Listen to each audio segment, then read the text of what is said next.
ഞാനൊക്കെ കുട്ടിയാകുന്ന കാലത്ത് എൻ്റെ വീട്ടിൽ എൻ്റെ ഉമ്മ, എൻ്റെ വല്യമ്മ, അങ്ങനെയുള്ള ആളുകൾക്കൊക്കെ എന്താ പണി?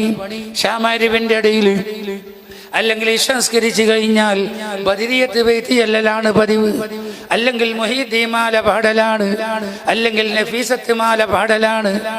അങ്ങനെയാണ് നമ്മൾക്ക് പരിചയപ്പെടുത്തിയത്. അങ്ങനെയാണ് അന്നത്തെ മുൻഗാമികൾ അന്തി ഉറങ്ങിയത്. നമുക്കൊക്കെ ഉറങ്ങാൻ കിട്ടുന്നവർക്ക് അന്നൊന്നും നല്ലൊരു വീടില്ല. എല്ലാ വീടുകളും ഓലപ്പുരകളാണ്, ചെറ്റക്കുടിലുകളാണ്. സുബഹിന്റെ ശേഷം ആരാന്റെ കലായിലിറങ്ങിയാൽ മഗ്രിബ് മുട്ടുന്നത് വരെ പണിയെടുത്താൽ എന്തെങ്കിലും ഒരു അല്പം കിട്ടിയാൽ, കിട്ടുന്നത് കൊണ്ട് വല്ലതും വെച്ചുണ്ടാക്കിയാൽ അതിൻ്റെ വറ്റി കുട്ടികൾക്ക് ഊറ്റിക്കൊടുത്ത് ആ പാവപ്പെട്ട വാപ്പാരും ഉമ്മാരും അവർ വെള്ളം കുടിച്ചുകൊണ്ടാണ് ഉറങ്ങിയത്. അതുകൊണ്ട് അവരെ വല്ലാതെ കത്തിക്കാനില്ല, വേവിക്കാനില്ല.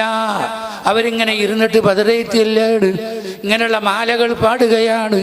അവരൊക്കെ നല്ല മട്ടത്തിൽ ആശുപത്രിയിൽ അഡ്മിറ്റ് ആവുമ്പോൾ ഡോക്ടർ പറയും, എന്താ പറയും, ഇത് നിങ്ങൾ കുടിക്കൊണ്ടേക്കോളി, നിങ്ങൾക്ക് ചെല്ലാനും പറയാനൊക്കെ പെരയിലാണ് നല്ലത്, ഇത് ഇനിമ ചെയ്തിട്ട് കാര്യമില്ല. കുടിയെ കേടുന്നത് ഇക്കുറും സലാത്തും കേട്ട് മരിക്കുക.